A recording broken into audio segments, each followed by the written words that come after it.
자, 세례 요한의 질문, 당신이 그이니오니까, 그이가 당신이오니까, 참, 그이가 당신이오니까라는 그 질문에 이제 어저께 그 답을 듣고 이제 요한의 제자들이 이제 떠납니다. 오늘 본문에서 이제 요한의 제자들이 떠나자 예수님은 혹여라도 그 무리들, 그 옆에서 그걸 같이 듣고 있던 무리들이 세례 요한을 가볍게 여길 것을 우려하고 또 그걸 염두에 두고 이제 세례 요한이 누군지에 대하여 무리에게 알려주시는 것입니다. 7절이죠. 자, 바람에 흔들리는 갈대냐? 무슨 말이냐면 너희가 광야에 갈 때 갈대같이 나약하고 줏대 없는 세례 요한을 보려고 나갔느냐? 라고 이제 반어법적으로 말씀하시는 겁니다. 지금 무슨 말이냐면 결코 세례 요한은 나약하거나 줏대 없이 흔들리는 사람이 아니다라는 것입니다. 8절. 자, 세례 요한은 구약의 선지자 엘리야처럼 거친 낙타의 가죽으로 만든 털옷을 입고 가죽띠를 하고 광야에서 산 사람입니다. 바람에 흔들리는 갈대와 같이 같고 또 8절에서 그 화려하고 사치하게 지내는 자들, 부드러운 옷을 입은 사람들, 그런 사람은 광야에 없다는 것입니다. 세례 요한은 그런 속물들과는 차원이 다른 사람이라는 것이죠. 9절. 자, 무리가 광야로 나간 것은, 너희가 광야로 나간 것은 선지자를 보기 위함이 아니냐는 것입니다. 그게 맞다는 것입니다. 그런데 세례 요한은 그 무리들, 너희가 생각하는 구약의 그 선지자들보다 훨씬 나은 자라는 것입니다.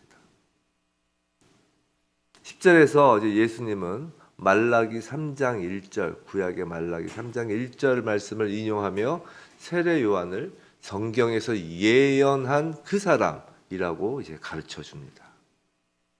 메시아 바로 앞에서 메시아의 길을 준비하는 사람, 그 엘리야가 세례 요한이다라고 말이죠. 그런데 여자가 낳은 자 중에 세례 요한보다 큰 이가 없다고 하십니다. 또 그러나 천국에서는 극히 작은 자라도 세례 요한보다 크다고 하십니다. 이 말씀을 이해하기 위해선 예수께서 지금 크다고 하시는 것이 무슨 뜻인지를 알아야 합니다. 여기서 크다는 것은 가장 위대한 사람, 소위 말하는 위인이 아닙니다. 예수님과 가장 가까이 있는 사람, 가까운 사람이 가장 큰 사람입니다. 그래서 그 제자들이 그 자리 논쟁하잖아요. 누가 우편에 앉을까요? 좌편에 누가 더 큰 자입니까? 그렇게 하는 게 자리 논쟁하면서 그 얘기하잖아요. 누가 바로 예수님 옆에 앉을 것인가? 그걸 갖고 이제 논쟁을 하는 겁니다. 그게 이제 가장 크다라는 건 가장 가까이 있는 사람을 얘기하는 거예요. 근데 세례 요한은 구약의 선지자들 쭉 하나님 보내신 선지자들이 오다가 맨 마지막에 위치해 있는 사람이라는 것입니다. 바로 예수님 바로 앞에서 길을 준비하는 사람인 것이죠. 예수님과 가장 가까이에 있는 선지자가 세례 요한이기 때문에 가장 큰 자이다라고 지금 예수님 말씀하시는 거예요. 그러나 천국에 있는 사람은 모두 예수 안에 있는 사람입니다. 그래서 예수 가까이에 있는 정도가 아니라 예수 안에 있는 자이기 때문에 누구나 천국에 있는 사람은 세례 요한보다 큰 자라고 하시는 겁니다. 바로 저와 여러분 말입니다. 자, 이제 13절, 14절을 보면 13절, 14절에선 이제 구약의 모든 선지자와 율법, 즉 구약을 얘기하는 거죠. 모든 선지자와 율법이라는 것은 이제 관용적으로 구약 성경. 이 구약 성경에서 예언한 것은 세례 요한까지의 시대로서 세례 요한은 구약의 마지막 선지자이면서 새로운 시대의 문을 여는 광야에 외치는 소리로서 예언된 엘리야다라고 이제 예수님이 말씀하시는 것입니다. 그런데 세례 요한의 그 외치는 소리로 열린 메시아를 준비하는 그 외치는 소리로 열린 그 새로운 시대에 관하여 예수님이 12절에서 웅변적으로 선포하시는 겁니다. 12절이 세례 요한의 때부터 지금까지 천국은 침노를 당하나니 침노하는 자는 빼앗느니라. 이것이 새 시대를 여는 말씀인 거예요. 12절은 이런 말씀입니다. 사실 이게 해석하기가 어렵는데 오늘 보면 전체 문맥을 보면서 이거 보지 않으면 막 해석이 중구난방합니다. 자, 세례 요한이 광야에서 외친 소리가 무엇인가요? 그건 마태복음 3장 2절 세례 요한을 처음 나오는 장면이죠. 회개하라 천국이 가까이 왔느니라입니다. 이것이 세례 요한이 광야에서 외친 소리입니다. 이것이 12절의 세례 요한의 때부터라는 말이에요. 근데 예수님이 공생애를 시작하시면서 또 예수님의 첫 일성은 무엇이었나요? 이제 마태복음 4장 17절에 나오죠. 마태복음 4장 17절을 제가 한번 읽어드리면 이때부터 예수께서 비로소 전파하여 이르시되 회개하라 천국이 가까이 왔느니라입니다. 12절에 오늘 본문에 지금까지입니다. 무슨 의미냐면 세례 요한의 회개하라 천국이 가까이 왔느니라는 소리로 새로운 시대의 길을 준비하였고 예수님의 회개하라 천국이 가까이 왔느니라는 말씀으로 그 시대의 도래가 선포되었다는 것입니다. 새로운 시대는 바람에 흔들리는 갈대와 같은 사람이나 부드러운 옷을 입은 사람의 몫이 아니라 굳센 믿음으로 겉모습의 화려함이 아닌 진실함으로 광야 같은 인생 가운데에서 회개, 우리가 알죠? 회개의 본래 의미는 방향 전환을 말하는 것입니다. 즉 하나님께로 방향 전환을 하는 사람의 몫이라는 것입니다. 회개하여 천국에 들어가는 것은 영적 전쟁입니다. 사단의 역할은, 사단이 하려고 하는 것은 사람들이 회개하여 천국에 들어가는 것을 방해하는 것이죠. 그래서 회개하여 천국에 들어가는 것은 다름 아닌 영적 전쟁이라고요. 그래서 침노를 당하고 빼앗느니라, 천국을 빼앗느니라 라고 표현하신 거예요. 마치 군인이 목적지를 향해 맹렬히 돌진하는 것처럼 말이죠. 왕궁에서 부드러운 옷을 입고 있는 자들이 아니라 광야에서 전쟁을 벌이는, 영적 전쟁을 벌이는 그 가죽 옷을 입고 목적지를 향해 돌진하는 그 군인과 같은 자들이 천국을 차지한다는 것입니다. 그것이 새로운 시대이고 그것이 지금인 것입니다. 그러면서 예수님은 아직도 새 시대를 깨닫지 못하는 이 세대, 즉 예수의 천국 초대를 거부하는 악한 세대를 이제 새 시대와 비교하여 설명하십니다. 그게 16절부터 이제 19절 말씀입니다. 자, 이건 당시의 이 놀이를, 애들 놀이를 좀 문화적인 걸 이해를 해야 이 말씀이 이제 이해가 돼요. 이제 예수님은 당시 장터에서 이제 쉽게 볼 수 있는 아이들의 그 피리 불며 춤추는 결혼 놀이와 애국하는 장례 놀이를 통해서 천국을 침노하여 들어가지 않는, 침노하면서 천국을 들어가려고 하지 않는 당시 사람들의 냉담한 반응을 지적하신 것입니다. 어제 처음에 이제 11장, 12장에 대해서 그 반응에 대해서 얘기한 거라고 했죠. 냉담한 반응을 지적하시는 거예요.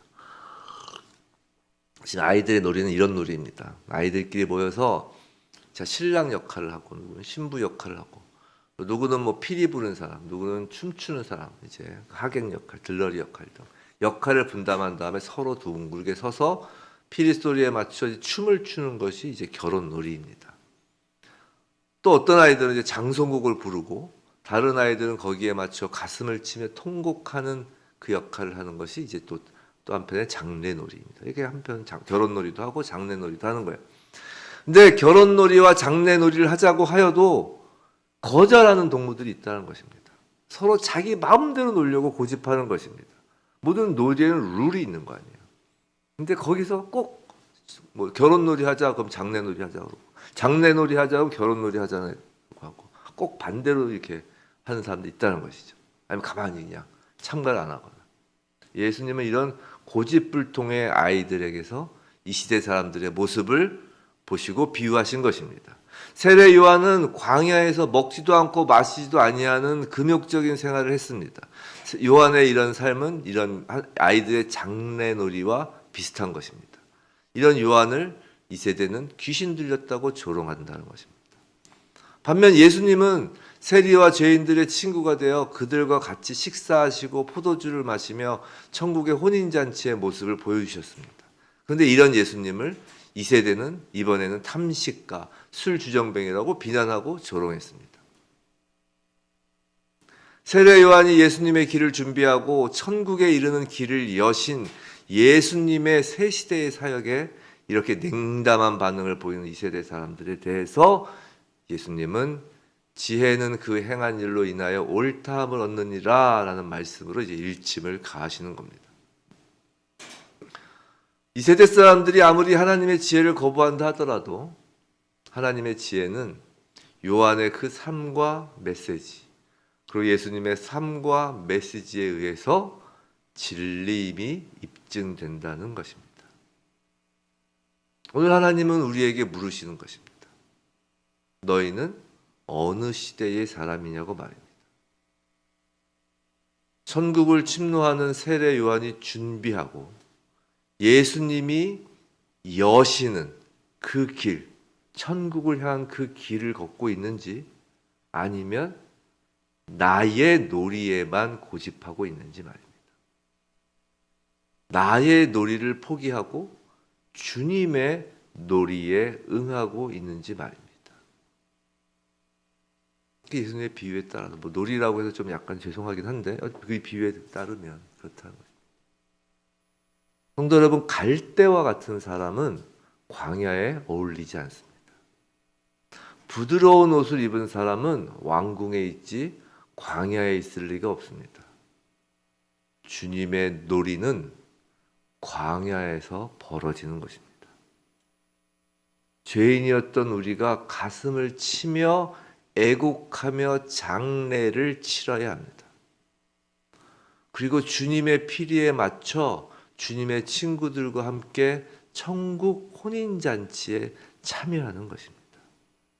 이것이 광야라는 인생에서 우리가 주님과 함께하는 놀이라고 비유하시는 거예요. 회개는 십자가 보혈을 통과하면서 이전에 내가 장례되는 것입니다. 그리고 회개는 새 시대의 새 생명으로 천국을 침노하며 천국의 혼인잔치에 참여하는 것입니다. 은혜이고 축복입니다. 회개로 날마다 새롭게 되는 것이고 날마다 천국을 침노하는 것입니다. 부디 우리 모두 날마다 천국을 침노하는 그 회개함으로 예수님의 장례와 예수님의 그 혼인잔치에 참여하는 그런 우리 모두가 되길 주님의 이름으로 축원합니다.